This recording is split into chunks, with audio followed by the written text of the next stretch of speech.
น้องสมิฮาราอ้าวสวัสดีทุกคนครับไก่เราจะเยอะงวนเอาผัดกะเพราลูกชิ้นนะลูกชิ้นชุ่มกล้วยเราจะเยอะผัดละเกล็ดนะกุนเชียงกับหมูจอมนะ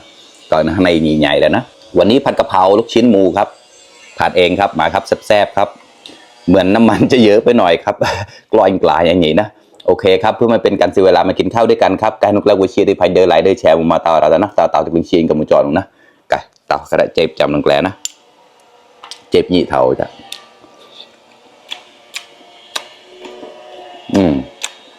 อร่อยเสียอร่อยครับ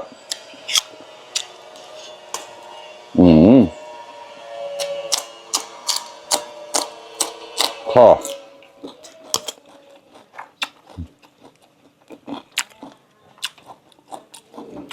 นึกอยากกินผัดกะเพราลูกชิ้นก็เลยไปซื้อมาแล้วผัดเลยครับข้าวเปล่าแต่ละเยอะ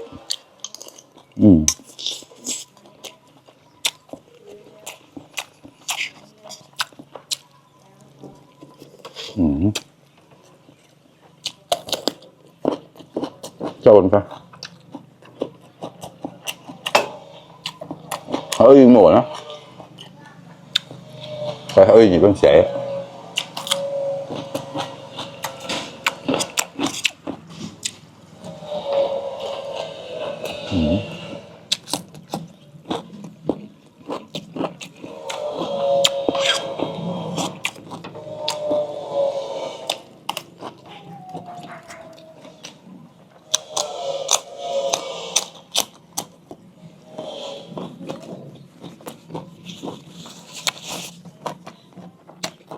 chút được xong rồi cô cao xong rồi đợt rồi đó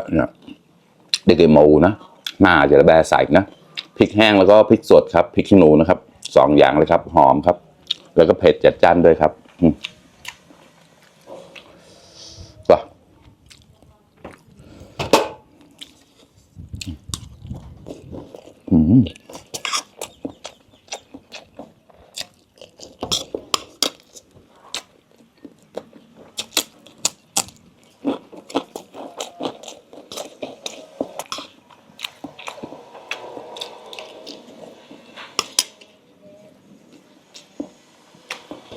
ไม่รายได้เลยนะ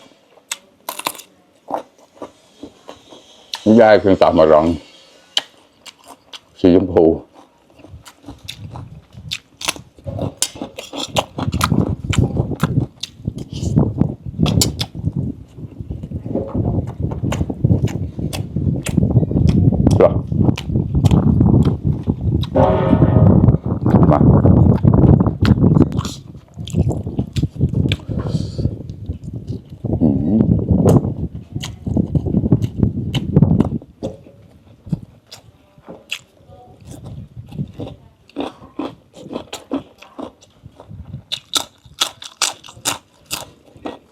ข้อ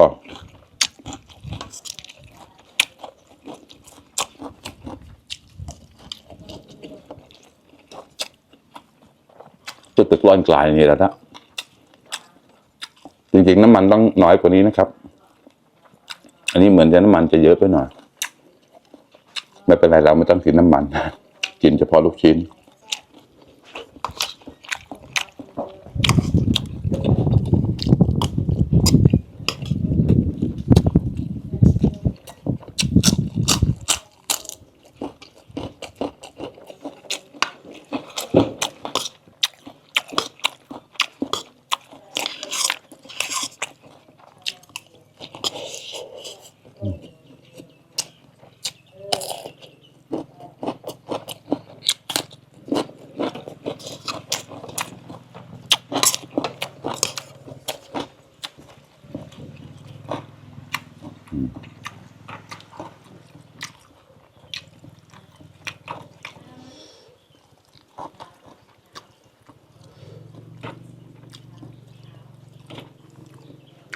ก็ตักละมาครับเพื่อนๆง่ายๆแต่อร่อยมากครับฝีมือตัวเอง